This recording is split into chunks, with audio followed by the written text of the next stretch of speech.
mooy nga yeewu fajar jàpp ba sell dem ci jàkka ji di julli. mu ne Pastef mooy nga yeewu fajar di dang-dangi ci ay oto pour lijjanti dépense boo yóbbu sa kër pour dundale ci sa njaboot.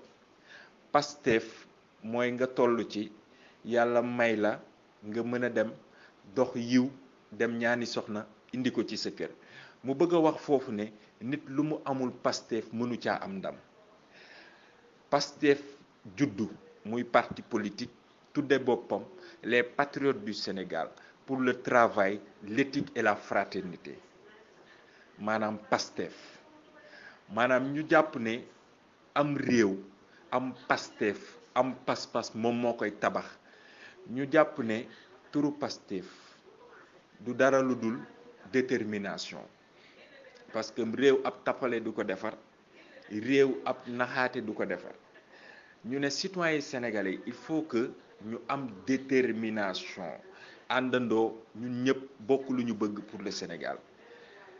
ñu ne turu Pastef maanaam du dara lu dul démarche ak ambition, et que ambition boobu mooy tax yow nit ki li nga bëgg nga mën koo am, parce que dafay laaj derrière ay action, dafa laaj derrière une certaine mobilisation, dinañ ci ñëwaat.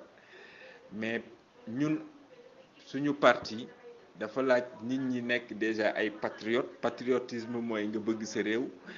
dafa laaj nit ñi bëgg liggéey pour le Sénégal, dafa laaj jub, dafa laaj bëggante suñu biir.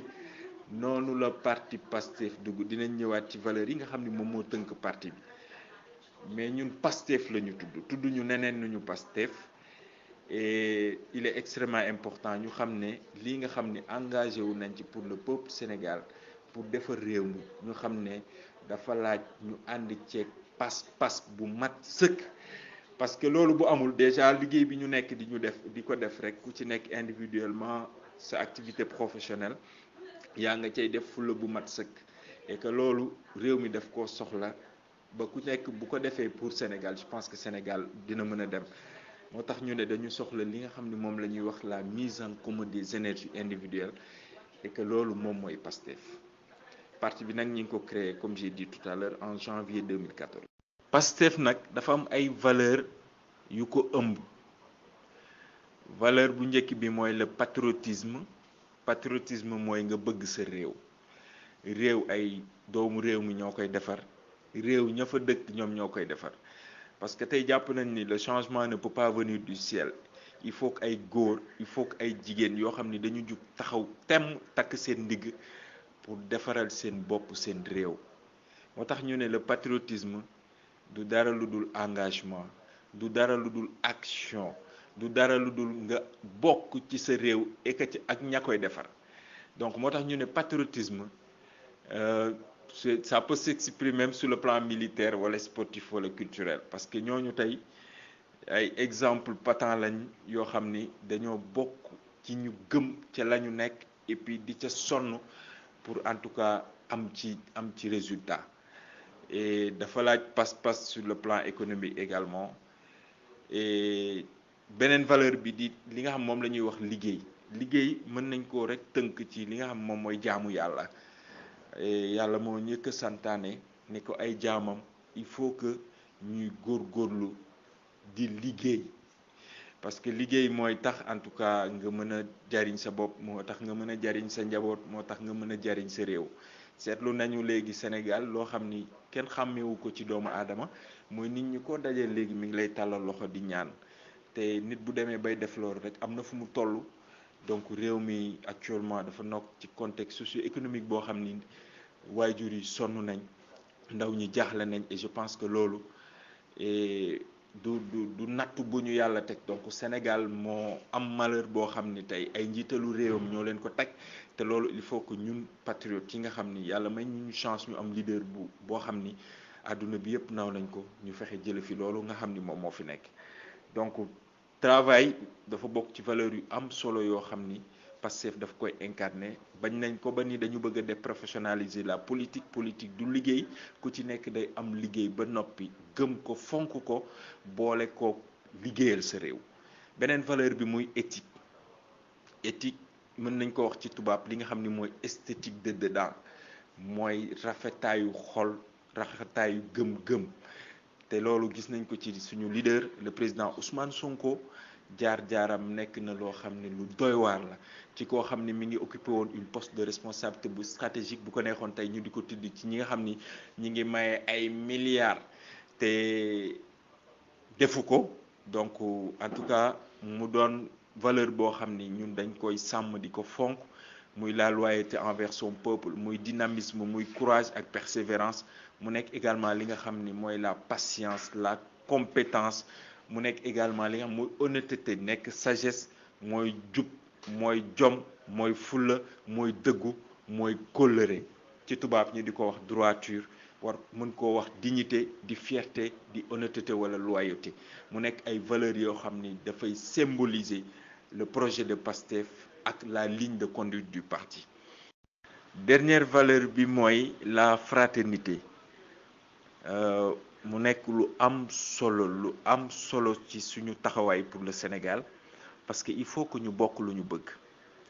il faut que ñu bokk ndey ak baay pour mën a defar Sénégal, parce que Sénégal bu baaxee ñun ñëpp la baaxal. et je pense que li ma yéene sama bopp moom laa war a yéene soxna, li soxna yéene boppam mu yéene ko Amadou Ba, li Amadou Ba yéene boppam mu yéene ko le directeur Moustapha Sarré, li Sarré yéene boppam mu yéene ko Amadou Sow.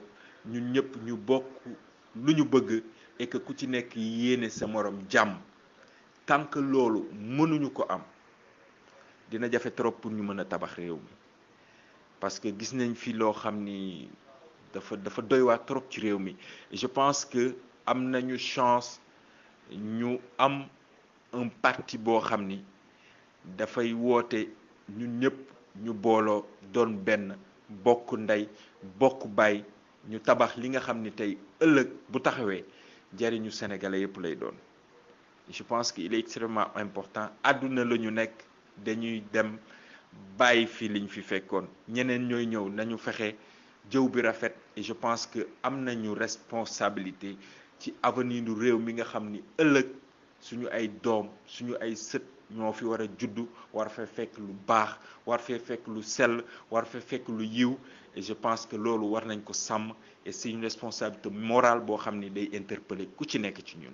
le directeur adjoint de l'école du parti Amadou Ba dafa wax ne moom dafa engagé wu en politique, non pas parce que Ousmane Sonko moo ko neex, mais ci combat bi nga xam ni moom la le président Ousmane Sonko porté sous le sceau de PASTEF.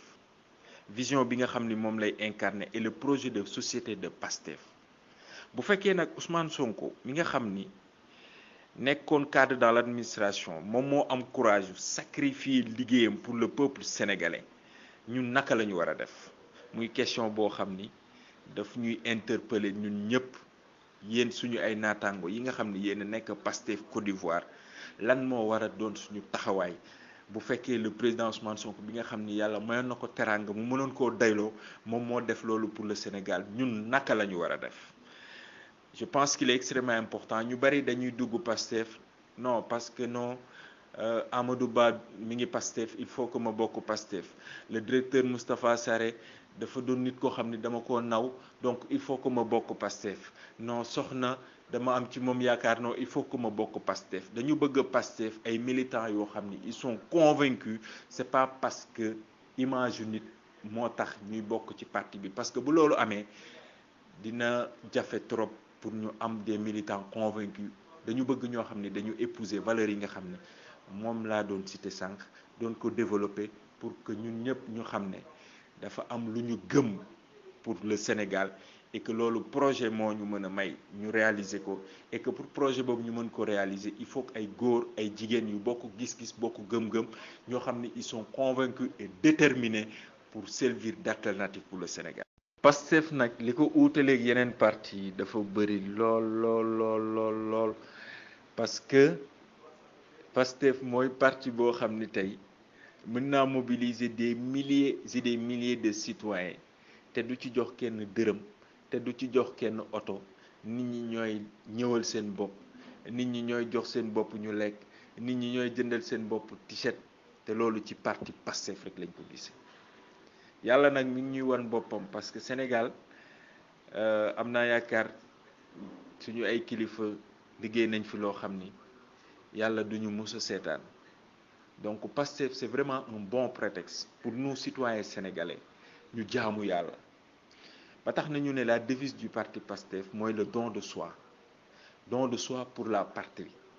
Don de soi pour la patrie du dara lu dul tey bu la réew mi soxlaa ci doole nga dem joxe ko ba mu mat sëkk du dara lu dul bu fekkee réew mi dafa soxla alal nga jël as tuut ci li nga am nga dimbalee ko réew mi du dara lu dul un engagement boo xam ni dafay soxla nga bàyyi de temps à autre yow say intérêt personnel pour l'intérêt du Sénégal boo leen xoolee suñu ay activité politique yépp lépp loo xam ni investir nañ ko ci alal ci wàllu logistique wala ci wàllu communication alal jooju ci ay militants ak ay sympathisants la jóge parce que bu ñu deful loolu ay lobby ñooy jóge fee comme yi dal lay yeneen parti politique yi jël seen alal def ko ci ñun naan ñu nii ngeen di doxe nii ngeen di daagoog nii ngeen di waxe ñun loolu lañu bañ ñu ne Sénégal muy parti Pastef d'abord militants yi ñoom la cay dox ak la cay def ci ñoom lay jóge ba pare donc c'est extrêmement important que ñu comprendre ne Pastef compte d'abord sur ses militants en termes d'investissement en termes de temps en termes d'investissement en termes financiers parfois mu am ay manifestations nga gis ko naan non dama am lii di wut ay excuses di am ay prétextes loolu mënul ñàkk parce qu'on a tout le temps des contraintes mais dañuy inviter les militants encore une fois ñuy donner le peu de leur temps ci taxawaay bi nga xamante ni parti bi soxla na leen fa jot na bi nga xam ni lancé woon nañ ko pour fexe en tout cas ñu def ay mobilisation financière pour mën a prendre en charge li nga xam ni parti bi soxla nañ ko bëgg nañ képp koo xam ni militant nga boo amee carte de membre ba noppi ngay génn ci li ngay am as tuut di ko dimbalee parti bi parce que loolu yaakaaruñ ko keneen ci yéen ñi nga xamante ni yéen ay militant donc patriote dafa war a intègre patriote dafa war a loyal envers le parti dafa war a loyal envers également la patrie je pense que c'est extrêmement important ñun noonu la ñuy doxee